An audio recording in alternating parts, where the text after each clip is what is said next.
Hello students, welcome to our channel commerce achievers by Khushi Gupta. और आज हम पढ़ने जा रहे हैं क्रेडिट इंस्ट्रूमेंट सेकंड, ठीक है, बिल्स ऑफ एक्सचेंज, हुंडी एंड प्रोमिसरी नोट। इसका मतलब क्या होता है? देखिए, हम ये सीखेंगे कि क्रेडिट इंस्ट्रूमेंट मतलब साख पत्र।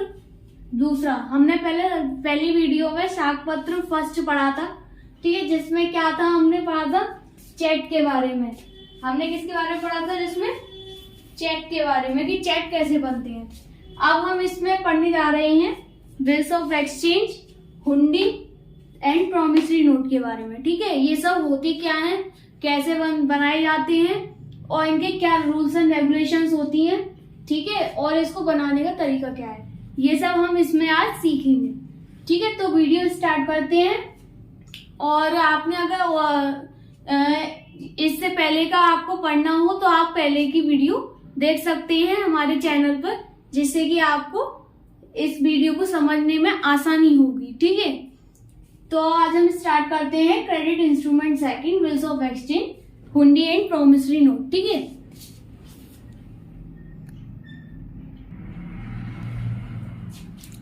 तो देखिए क्या है, विनिमय विपत्र की डेफिनेशन है क्या, ठीक है।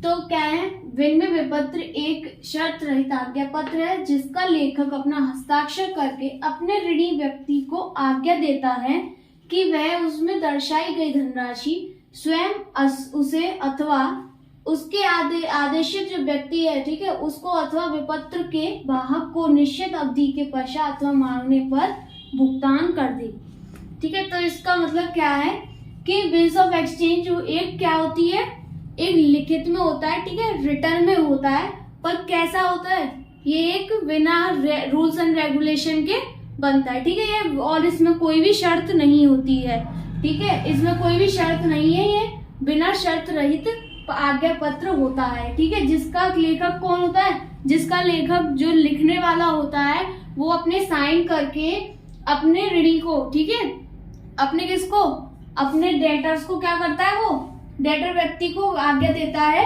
कि वह उस दर्शाई गई धनराशि को, ठीक है, या फिर स्वयं से या फिर किसी उसके द्वारा उसने किसी को कहा हो कि इस व्यक्ति से तुम पैसे ले सकते हो, ठीक है, तो उस व्यक्ति से या फिर उसके अथवा जो विपत्र के वाहक है, ठीक है, उस बिल का क्या है, जो वाहक है और बियरर है, ठीक है, उससे निश्चित अवधि के पश्चात एक फाइनल डेट के, या तो फाइनल डेट हो उस दिन ले ले, या फिर वो जब उसका क्या हो, उसे आवश्यकता हो या उसने मांगी हो कभी रकम किसी से दिए धनराशि, तो वो जब भुगतान कर दे, ठीक है। बिल्स ऑफ एक्सचेंज क्या होता है कि एक लिखित आज्ञा पत्र है, कैसा, शर्त रहित। इसमें क्या होता है, लेखक अपने साइन करता है और वो ये कहता है कि हाँ, आप मुझसे या तो मुझसे पैसे ले सकते हो, या फिर मैंने जिसको कहा है कि तुम उससे ले सकते हो, तो या तो उससे पैसे ले सकते हो, मैं जिसको ऑर्डर दे रहा हूँ कि भाई तुम मेरे पैसे दे देना,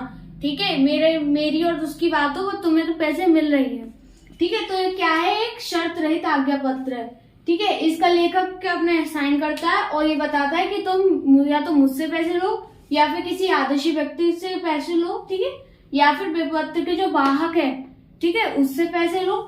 तो मतलब आप किसी से भी धनराशि ले सकते हैं, पर किसके जो निश्चित अवधि हुई हो, उसमें जो भी डेट लिखी हो, ठीक है, उस तक आप क्या ले सकते हो, उस धनराशि को ले सकते हो, ठीक है, और या फिर उसके मांगने पर ले सकते हो, ठीक है। तो आपका विनिमय विपत्र क्या है, ये आपको हमने समझा दिया है।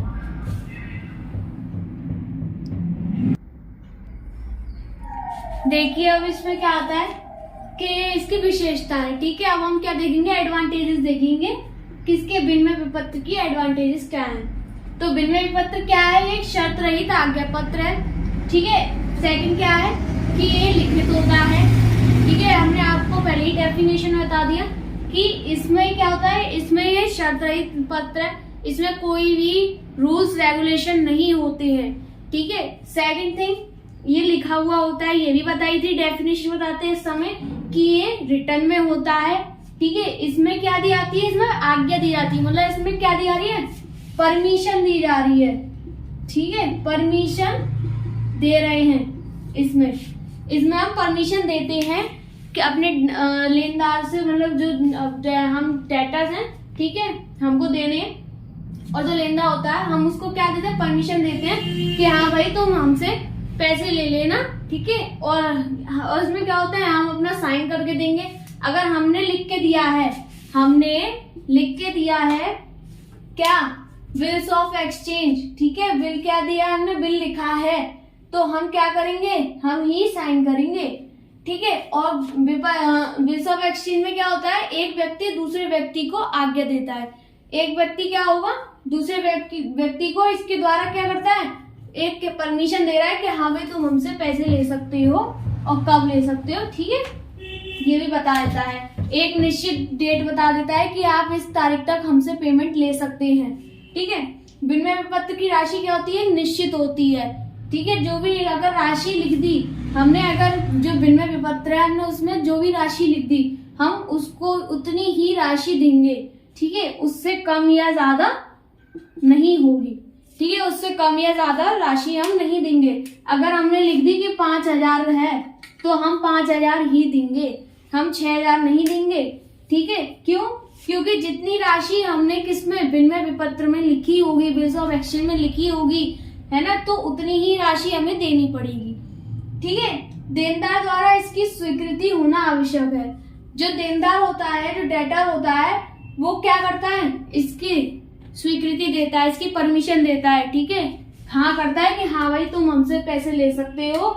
एक विपत्र लिख देता है, ठीक है, उस विपत्र में लिख देता है कि इतना पेमेंट है, आप जब तक ले सकते हो, और एक निश्चित डेट बता देता है। अगर वो नहीं खुद दे रहा है तो वो किसी और पर्सन से दिलवा रहा होगा, तो वो उसको क्या करेगा, बिल भेज देगा, ठीक है, उसको इंडोर्स कर देगा और आपको उससे पेमेंट लेने के लिए कह देगा।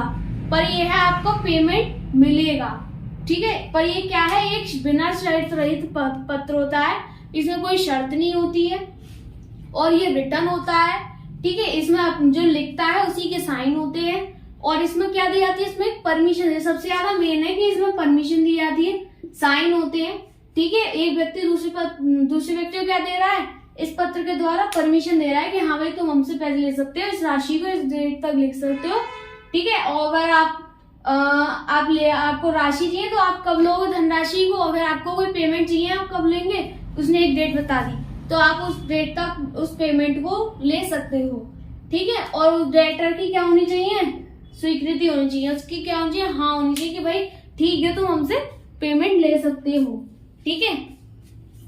ये हो गई इसकी एडवांटेजेस विनिमय विपत्र की। आप इसको स्क्रीनशॉट मार सकते हैं या फिर आप लिख सकते हैं, ठीक है।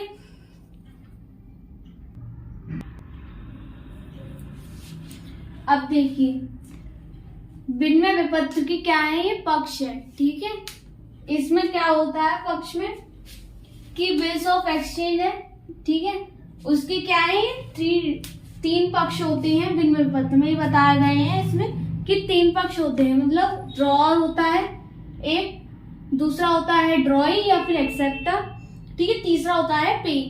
अब आप पूछेंगे कि ड्रॉअर क्या होता है, हमें तो ये भी नहीं पता, ना ड्रॉई पता और ना ही हमें पे पता, ठीक है। तो इसमें मतलब क्या होता है, तो देखो ड्रॉअर को हिंदी में तो कहते हैं क्या, आहर्ता अथवा लेखक, ठीक है, आहर्ता अथवा लेखक। ड्रॉई को कहते हैं आहारती, ठीक है, आहारती अथवा स्वीकारकर्ता, और पे को कहते हैं पाने वाला।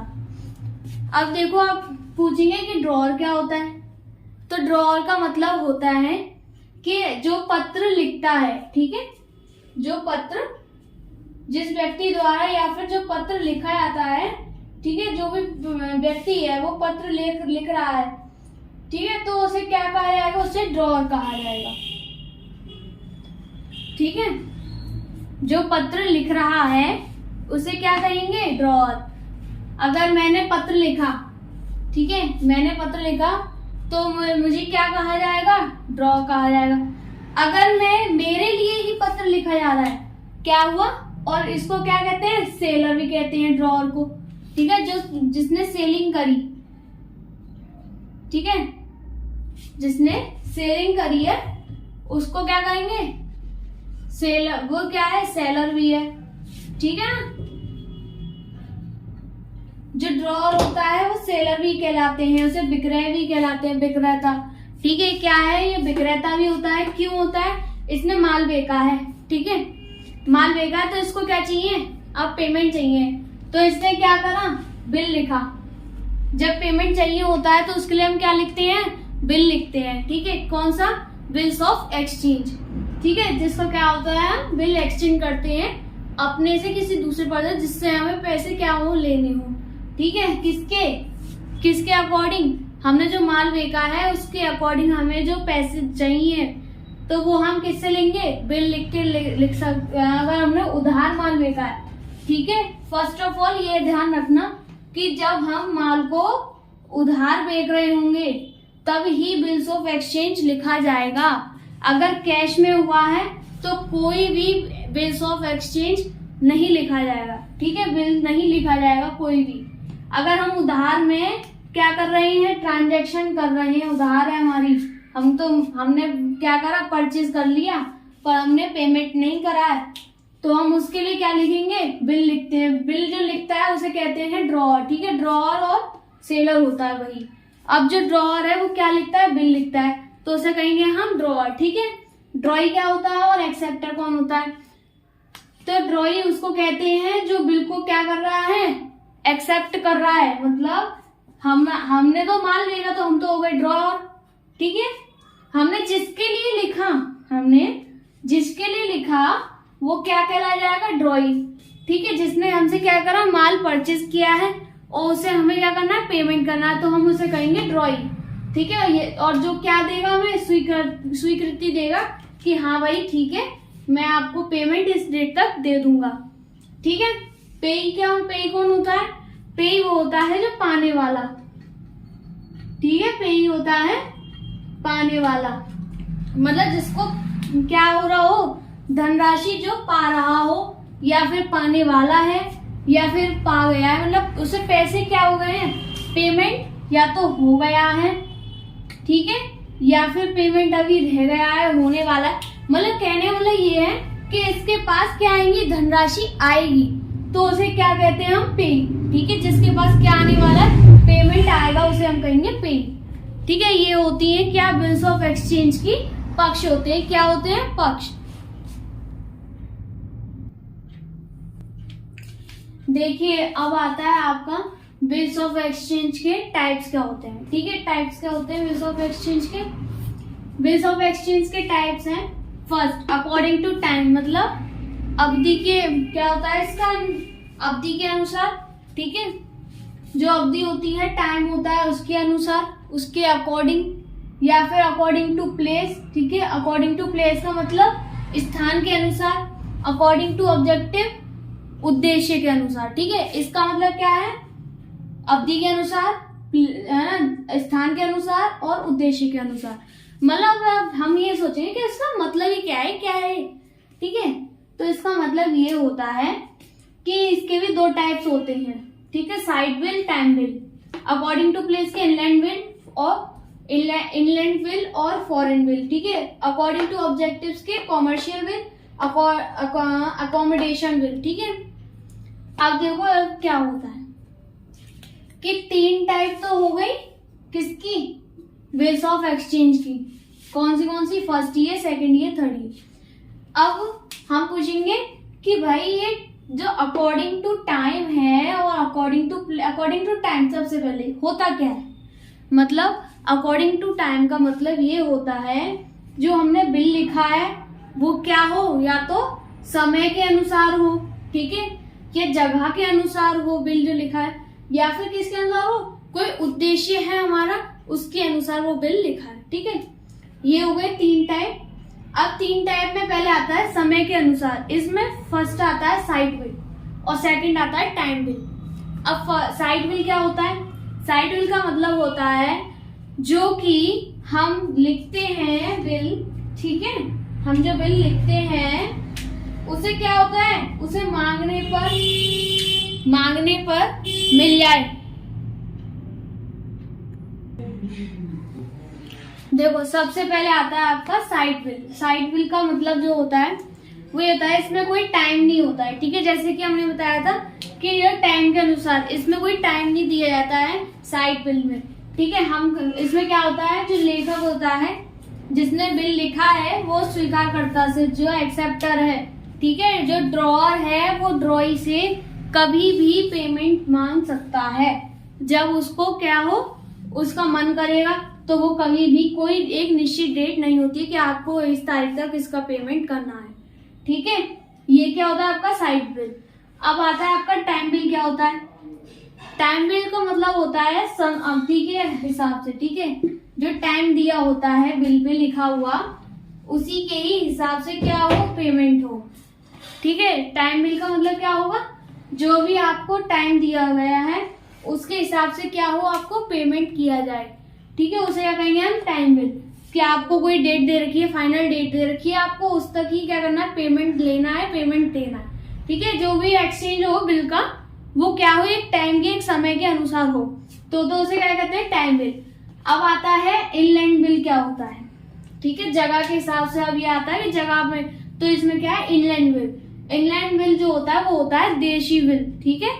क्या होता है, देशी विपत्र। अब आता है देशी विपत्र होता क्या है, तो देशी विपत्र का मतलब होता है कि जो एक देश से, मतलब इंडिया है, हम इंडिया में, ठीक है, तो जो हमारा जो बिल है, हमने बिल लिखा, तो इंडिया के ही अंदर, जैसे ये हम इंडिया में क्या है, ये ड्रॉअर है, मतलब जो बिल लिख रहा है वो इंडिया में है, और जो ड्रॉई भी है, मतलब जो एक्सेप्ट कर रहा है या जिसके लिए हम बिल लिख रहे हैं, वो भी इंडिया में ही होना चाहिए, और जो बिल है इन दोनों के बीच में ही हो, ठीक है। जो बिल लिखा जाए इसके और इसके, मतलब ड्रॉअर के और ड्रॉई के, वो दोनों ही क्या होना चाहिए, एक ही देश के निवासी होने चाहिए, ठीक है। एक ही देश में क्या कर रहे हैं, निवास कर रहे हैं, रह रहे हैं, वो एक ही देश में रह रहे हैं और एक ही देश के अंदर ही अंदर बिल लिख के दिया जा रहा है, तो वो क्या हो गया, इनलैंड बिल, ठीक है। फॉरेन बिल क्या होता है, फॉरेन बिल का मतलब ये होता है कि हम इंडिया में है, ठीक है, हमने यहाँ से बिल लिख के कहाँ भेजा, बाहर किसी विदेश में, ठीक, किसी विदेश में भेजा बिल लिख के, तो वो क्या हो गया, फॉरेन बिल हो जाएगा। अब आता है कमर्शियल बिल। क्या होता है, कमर्शियल बिल का मतलब होता है जो हम क्रय विक्रय की, जो हमने क्या, वो जो रियल क्रय विक्रय होती है, ठीक है, रियल वास्तविक, जो वास्तविक माल की क्रय विक्रय जो होती है, ठीक है, उसके लिए जो बिल लिखा जाता है वो होता है कमर्शियल बिल, ठीक है। अब आता है अकोमोडेशन बिल। क्या होता है, अकोमोडेशन बिल का कहना ये होता है कि जो बिल किस लिए लिखा जाता है, जो बिल लिखा जाता है किसी व्यापारी द्वारा, पर किस लिए, सहायता के लिए, ठीक है, कोई हेल्प के लिए क्या लिख रहा है, बिल लिख रहा है। अगर आपका क्या है, आपका कोई बिजनेस है, आप व्यापारी है, ठीक है, और एक जैसे कि मैं व्यापारी हूँ और आप व्यापारी हैं, ठीक है। अब क्या होगा, हम लोगों में मुझे आपकी हेल्प है, मुझे आपकी हेल्प चाहिए, ठीक है, तो हेल्प चाहिए, तो फिर क्या होगा, मैं आपको बिल लिख रही हूँ, तो वो जो बिल लिखा जाएगा वो एक साधारण बिल होगा, first of all, and second क्या होगा कि वो एक सहायता करता बिल हो जाएगा, ठीक है, अकोमोडेशन बिल हो जाएगा। क्यों, क्योंकि मैं अपनी सहायता के लिए मांग रही हूँ, मैं कोई आपसे बिजनेस नहीं किया है, कोई आपसे मैंने कमर्शियल बिल नहीं लिखा है। क्यों, क्योंकि मैंने आपसे ना तो कोई गुड खरीदा है, ना कोई गुड बेचा है, ठीक है, तो कोई गुड्स का विक्रय, सेलिंग कुछ नहीं हुई है, ठीक है, विक्रय परचेज कुछ नहीं हुआ है, तो वो क्या है, वो कोई ना तो कमर्शियल है, वो क्या है, अकोमोडेशन बिल होता है, जो कि जो सहायता के लिए, सहायता के अनुसार हम बिल लिख रहे हैं, हमें सहायता चाहिए तो हम क्या लिख रहे हैं, उस बिल को लिख रहे हैं, तो वो क्या हो जाएगा, अकोमोडेशन बिल, ठीक है। ये टाइप्स होती हैं 3 बिल ऑफ एक्सचेंज की, according to time, according to place, according to objective. हमारा उद्देश्य क्या है कि हमने पहले तो माल बेचा है या माल खरीदा है, तो वो हमारा आ रहा है कमर्शियल बिल में, ठीक है, माल बेचा और माल खरीदा है, तो वो हमारा आ रहा है कमर्शियल बिल में। और अगर हम क्या लिख रहे हैं, एक हेल्प के लिए लिख रहे हैं, हम एक व्यापारी हैं और एक हेल्प के लिए दूसरे व्यापारी से बिल लिख रहे हैं, दूसरे व्यापारी के लिए, ठीक है, तो वो क्या होगा, अकोमोडेशन बिल कहलाया जाएगा, ठीक है। और इनलैंड बिल क्या होता है, जो देश के अंदर ही अंदर क्या हो, एक देश में और एक देश से दूसरे देश में नहीं हो रहा है बिल। जो इंडिया है, हम इंडिया में रह रहे हैं और हम क्या कर रहे हैं, इंडिया में ही बिल लिख रहे हैं किसी और व्यक्ति को, तो क्या होगा, इनलैंड बिल, मतलब देशी बिल, देशी विपत्र होगा वो। ठीक है। फॉरेन बिल क्या उनसे होता है, हम इंडिया में हमने किसी बाहर के देश में बिल लिख के भेजा है तो वो हो जाएगा हमारा फॉरेन बिल कराया। ठीक है। साइट बिल हमने बता दिया, टाइम बिल बता दिया। टाइम बिल समय के हिसाब से बिल होता है और इसमें एक अवधि होती है। और साइट बिल में क्या होता है, साइट बिल में कोई अवधि नहीं होती है, जब मन करेगा तब हम पेमेंट ले लेंगे। ठीक है। जब हमारा नहीं कर रहा है तो हम पेमेंट नहीं ले रहे। ये होता है हमारा साइट बिल। ठीक है।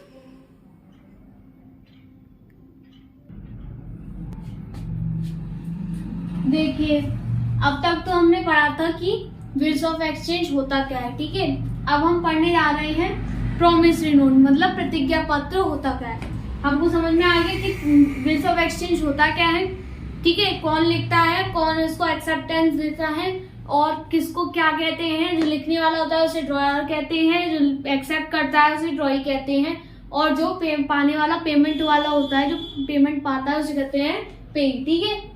ये तो हो गया हमारा बिल्स ऑफ एक्सचेंज का फिनिश। ठीक है। अब हम स्टार्ट करते हैं कि प्रोमिसरी नोट क्या होता है। प्रोमिसरी नोट का मतलब होता है कि एक लिखित वचन पत्र होता है। ये एक लिखित पत्र होता है, पर इसमें क्या होता है, इसमें हम क्या करते हैं, प्रतिज्ञा कर रहे हैं, मतलब एक प्रॉमिस कर रहे हैं। ठीक है। प्रोमिसरी नोट होता है, प्रॉमिस किया हुआ नोट होता है लिखित में। ठीक है।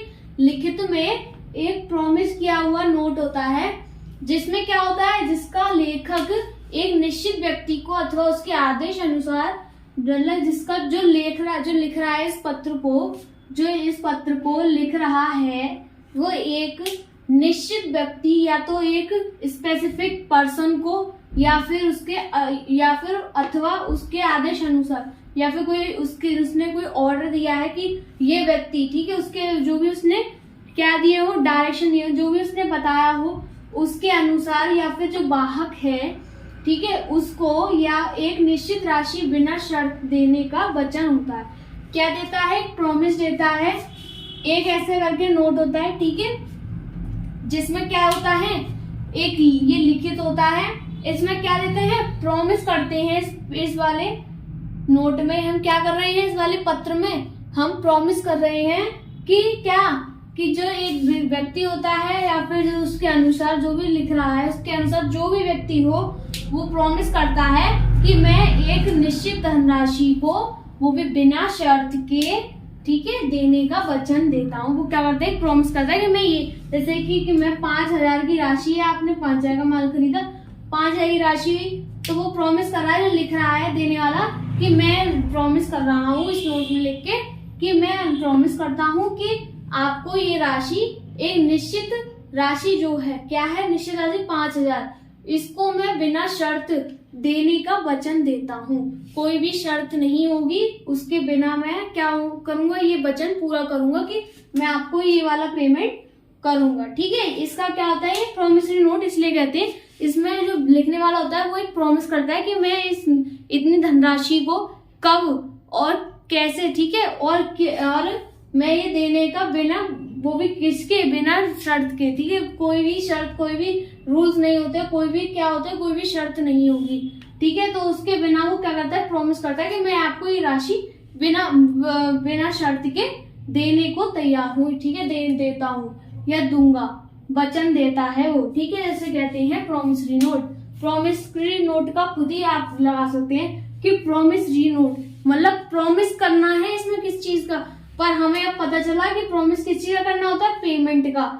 जो लिखने वाला होता है वो कहता है कि मैं इस पेमेंट को आपको वचन देता हूँ कि मैं इस पेमेंट को आपको दे दूंगा। ठीक है। एक निश्चित व्यक्ति को अथवा जो भी आदेश अनुसार होगा उसके द्वारा वो क्या था, वचन देता है कि मैं इस पेमेंट को आपको कर दूंगा। ठीक है।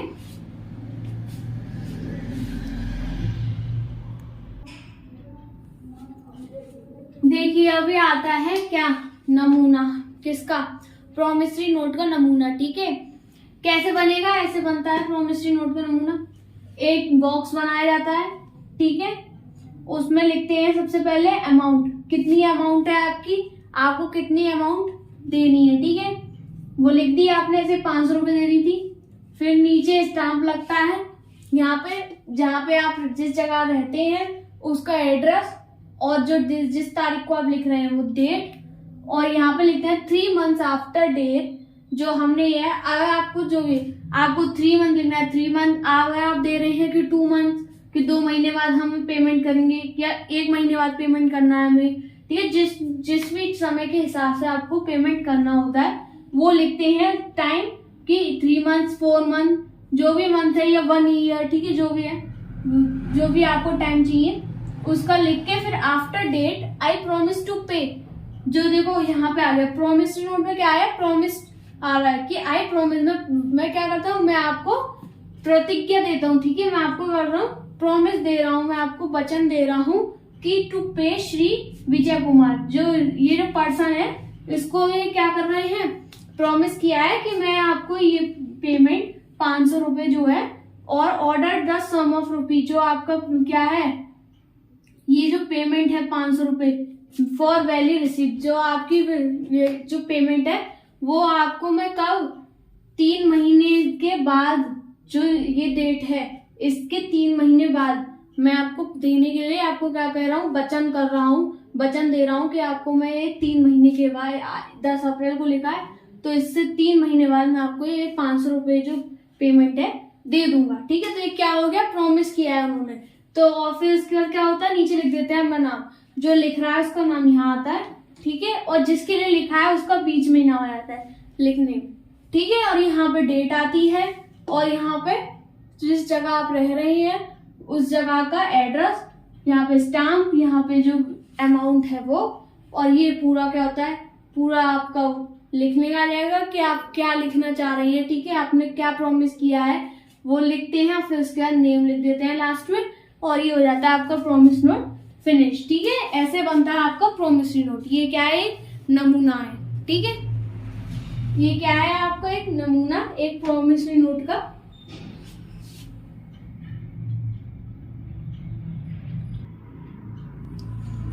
अब देखिए हुंडी का आता है, ठीक है, हुंडी क्या होता है, हुंडी की डेफिनेशन है कि हुंडी भारतीय भाषाओं में लिखा एक आज्ञा पत्र है। हुंडी क्या है, एक भारतीय भाषाओं में, ठीक है, एक इंडियन लैंग्वेज में क्या है लिखा हुआ एक लिखित और आज्ञा पत्र है, जो कि कैसा, जो कि देखो आपका प्रॉमिसरी नोट भी है, ठीक है, पर वो भारतीय भाषाओं के अकॉर्डिंग नहीं है, पर हुंडी क्या है, हुंडी भारतीय भाषाओं के अकॉर्डिंग लिखा एक आज्ञा पत्र है, जिसका लेखक किसी व्यक्ति को क्या करता है, आज्ञा देता है, जिसका लेखक क्या करता है, किसी व्यक्ति को आज्ञा देता है कि वह स्वयं लेखक को, या तो जो अगर मैंने कोई बिल लिखा, ठीक है, मैंने मतलब हुंडी लिखी, मैंने हुंडी लिखी और हुंडी में मैंने कहा कि मुझे, या फिर मैंने किसी व्यक्ति को बताया कि भाई ये पर्सन है, इसको आप क्या करो, या फिर हुंडी के जो धारक है जिसने हुंडी लिखी, ठीक है, या फिर जिसका हुंडी का धारक है, ठीक है, उनको क्या करें आप, एक निश्चित जो भुगतान है राशि, जो निश्चित राशि का भुगतान है वो कर दे। तो मतलब इसका मतलब भी वही है सब, पर क्या है इसमें ये ऐड कर दिया कि भारतीय भाषाओं में, बस ये क्या है कि भारतीय भाषाओं के अकॉर्डिंग इसमें कहा जाता है कि ये भी एक लिखित आज्ञा पत्र है, इसमें आज्ञा दी जाती है कि भाई तुम ये पेमेंट है इसको आप कर दो, और कब तक करोगे ये, और प्लस इसमें ये भी होता है कि आपको ये पेमेंट करना है, और किसको करना है, या तो जो लिख रहा है उसको पेमेंट करो, या फिर जिसने उसको कहा कि इस पर्सन को पेमेंट करना है तो उसको पेमेंट करो, ठीक है। उसके लिए क्या होता है, हुंडी भी यही होता है कि पेमेंट लिखने के लिए, ठीक है, पेमेंट देने के लिए होता है, ये भी पेमेंट देने के लिए लिखा जाता है, ठीक है। देखिए अब जर्नल एंट्री सीखेंगे किसकी, बेस ऑफ एक्सचेंज में, ठीक है, जर्नल एंट्री सीखेंगे, जनरल एंट्री कैसे करते हैं, ठीक है। फर्स्ट, उधार माल बेचने पर, जैसे कि हमने माल को उधार बेचा है तो हम एंट्री क्या करते थे, जब हम उधार माल बेचते थे तो या तो उस व्यक्ति का नाम दिया होता था, ठीक है, हमारी पहली वीडियो में हमने पढ़ाया है, प्रीवियस वीडियो में, कि जो उधार माल की एंट्री हमने सिखाई है, ठीक है।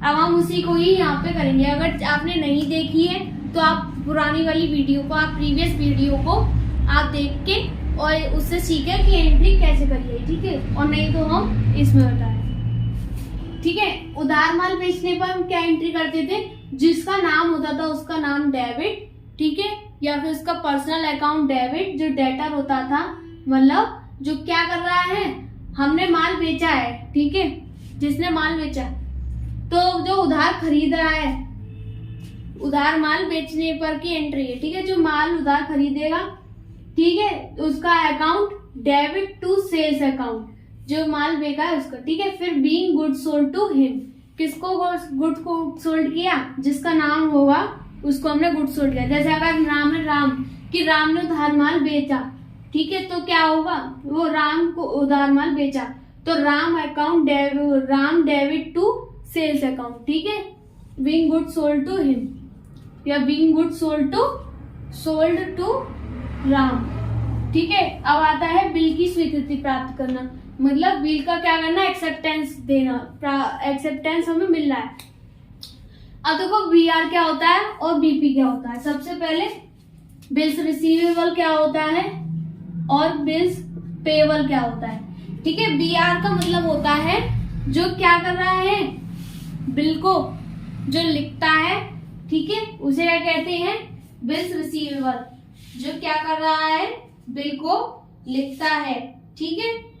जो कोई क्या करता है, जब कोई जो व्यापारी होता है, दूसरा कोई व्यापारी उसको बिल लिखता है, तो उसे क्या कहेंगे, और जिसके पास क्या हो रहा है, बिल जो लिख रहा है वो किसी को देता है, ठीक है, और उसको क्या आता है, बिल जो देनदार होता है व्यापारी बिल का, उसको वो क्या होता है, बिल वापस हो रहा है, तो वो जो विपत्र का लेखा, जो बिल लिखने के लिए पुस्तकों में जो होता है, जो बिल में लिखते हैं, उसको क्या कहते हैं, बीआर, ठीक है, बिल्स रिसीवेबल। और जो क्या कर रहा है, एक्सेप्टेंस दे रहा है, ठीक है, जो एक्सेप्टेंस दे रहा है, मतलब हमने तो बिल लिखा, ठीक है, और हमने क्या करा, बिल भेज दिया, तो हम तो हो गए बीआर, बिल्स रिसीवेबल। और क्या हुआ, जिसने हमें क्या दी, स्वीकृति दी, मतलब एक्सेप्टेंस दिया, उसको कहेंगे हम बिल्स पेएबल, ठीक है। इसने क्या करा, एक्सेप्टेंस दिया, तो इसको कहेंगे हम बिल्स पेएबल, ठीक है। उसी का यहाँ देखिए क्या कर रहा है कि बिल्स की स्वीकृति प्राप्त होने पर, स्वीकृति प्राप्त हुई है तो उसकी एंट्री क्या होती है, बिल्स रिसीवेबल अकाउंट, जो बिल रिसीवेबल हुआ है उसका अकाउंट डेबिट टू किससे हुआ है, ठीक है, जो डेटर है, जिससे हमने क्या करा था, माल उधार, हमने इससे माल उधार बेचा था, ठीक है, तो इसको हम क्या करेंगे, इसके लिए बिल लिखेंगे। पर अब क्या लिखेंगे, बिल तो हमने लिखा, तो बिल हम भेजेंगे इसे, तो डेबिट, ठीक है, और इसने क्या करा है, फिर इसको हम भेज रहे हैं, तो उसका क्या नाम होगा, जो डेटर है उसका पर्सनल अकाउंट या फिर उसका नाम, ठीक है, एक्सेप्ट एंड रिसीव लिख देंगे। अब आता है भुगतान प्राप्त करना। अब क्या है कि जो हमने बिल लिखा, उसने बिल्स पेएबल ने हमें एक्सेप्टेंस भी दे दिया, तो हम तो बीआर हो गए, ठीक है। बिल्स रिसीवेबल का हमें एक्सेप्टेंस भी मिल गया, ठीक है, हमें बिल्स रिसीव भी हो गया। अब बिल रिसीव हो गया तो उसके बाद हमें क्या चाहिए, पेमेंट। उसने कह दिया कि हाँ ठीक है, मैं आपको पेमेंट कर दूंगा, तो हमें ठीक है, हम भी हो गए, ठीक है। तो आप हो गया पेमेंट करेगा, तो जब क्या होगी इसकी entry, cash account debit to BR. क्यों, क्योंकि बीआर के अगेंस्ट जो आया है पेमेंट, ठीक है, जो बिल रिसीव हुआ है उसके अगेंस्ट ही तो पेमेंट हुआ है, हमने बिल भेजा फिर हमको वापस आया, तो उसके अगेंस्ट ही तो हमें कैश मिला है, तो कैश क्या होगा, आएगा, कैश आएगा ना, तो डेबिट, और जो क्या किसके अकॉर्डिंग जा रहा है, किसके अगेंस्ट जा रहा है, बिल रिसीवर, हमें बिल जो प्राप्त हुआ था, बिल रिसीवेबल हुआ था, उसके अकॉर्डिंग, ठीक है, तो वो आ जाएगा आपके क्रेडिट साइड में, being payment of bill receive. फिर क्या लिखेंगे, being payment of bill receive, जो बिल का जो पेमेंट था वो क्या हो गया, रिसीव्ड हो गया।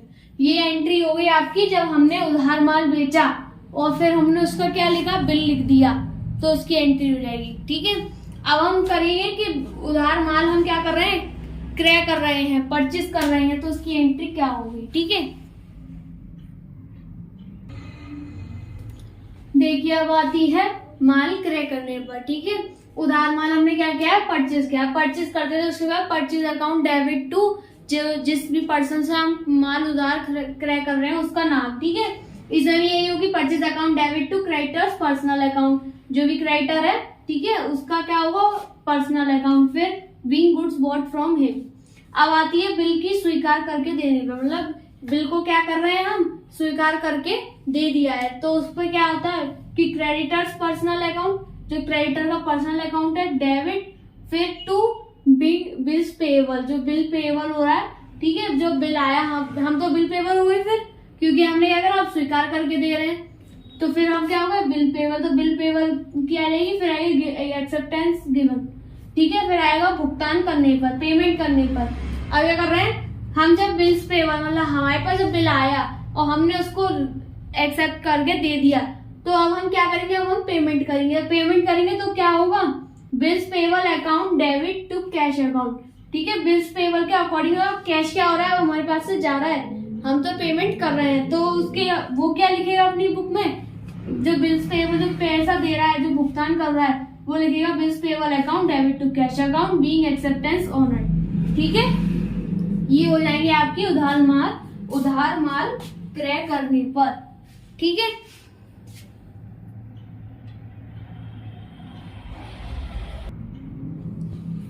अब देखिए बैंक को, वो जो बिल है, अब आती है एंट्री की बिल को बैंक से भुनाना, मतलब डिस्काउंट कराना, ठीक है। लेखक था मतलब जिसने बिल लिखा, ठीक है, उसकी पुस्तक में क्या आएगा कि cash account debit, discount account debit to BR account, ठीक है, bills receivable account, bill discounted. अब ये क्यों आया, क्योंकि उसने क्या किया, जो लेखक था उसने बिल को अपने को बैंक से भुनवा दिया, मतलब क्या करवा दिया, डिस्काउंट करवा दिया बैंक से। तो बैंक क्या हुई फिर उस बिल की मालिक हो गई, मतलब बैंक क्या हुई, उस बिल की मालिक बन गई ना, ऑर्डर बन गई बीआर।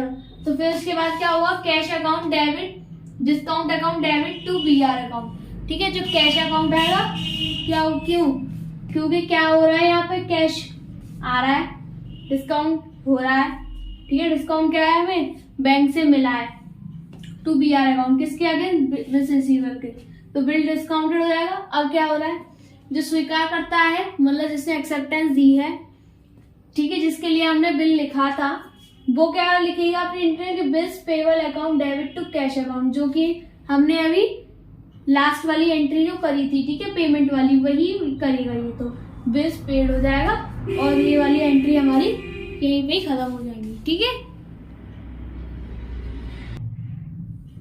देखो अब क्या हो रहा है, बिल का पहचान किया, मतलब इंडोर्स कर दिया बिल को। इंडोर्समेंट क्या होता है, इंडोर्समेंट मैंने आपको पहले ही बताया कि इंडोर्समेंट का मतलब ये होता है कि मैंने लिखा बिल, ठीक है, मैंने ना किसी और पर्सन को कह दिया कि भाई ये बिल अब तुम दे देना, मेरे को नहीं देना, ठीक है, मैं उसको जानती हूँ और मैंने कह दिया कि ठीक है अब ये वाला बिल है और ये तुम दे देना, मैंने उसके नाम कर दिया वो बिल, ठीक है। तो वो क्या होगा, इंडोर्समेंट। अब क्या होता है कि क्रेडिटर पर्सनल, इसकी एंट्री क्या होगी, क्रेडिटर का पर्सनल अकाउंट है डेबिट टू बीआर, ठीक है, क्या किया है उसने, बिल को इंडोर्स किया है। फिर उसके बाद जो बिल रिसीवेबल है अकाउंट डेबिट टू इंडोर्सर, जो इंडोर्सर है मतलब जिसको हमने क्या किया, बेचान करा, इंडोर्स किया है बिल, उसका नाम आ जाएगा। फिर बिल रिसीव्ड हो गया, फिर उसका पेमेंट किया जाए cash account debit to bill receivable, cash account आ गया, मतलब क्या हो गया, पेमेंट हो गया, किसके अकॉर्डिंग, बिल, हमें और कुछ नहीं, बस इसमें एक एंट्री और बढ़ती है ये वाली, ठीक है, कि इंडोर्सर का बढ़ जाएगी, नहीं तो और सब ऐसे रहेंगी एज इट इज। और ये वाली जो इसकी होती है स्वीकार करता है एक्सेप्टेंस की में, वही की वही एंट्री रहेगी, इसमें कोई चेंज नहीं आएगा, BP account debit to cash account और बिल ऑनर, ठीक है। ये हो गई आपकी ये वाली भी एंट्री इंडोर्समेंट की।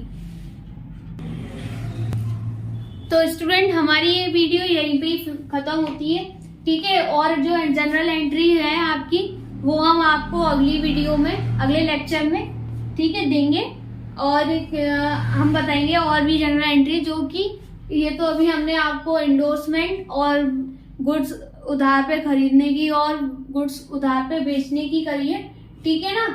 अब हम बताएंगे कि इसको जो बैंक से बिल को क्या करवाना होता है, जमा करने की, और भी जो सारी एंट्रियां हैं वो सब हम आपको अगली नेक्स्ट वीडियो में बताएंगे, ठीक है।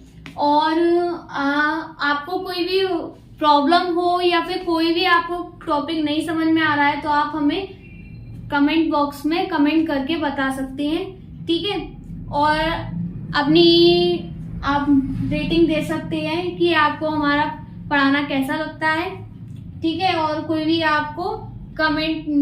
आपको वो हो प्रॉब्लम आ रही है किसी भी चीज में, तो आप हमें कमेंट में बता सकते हैं।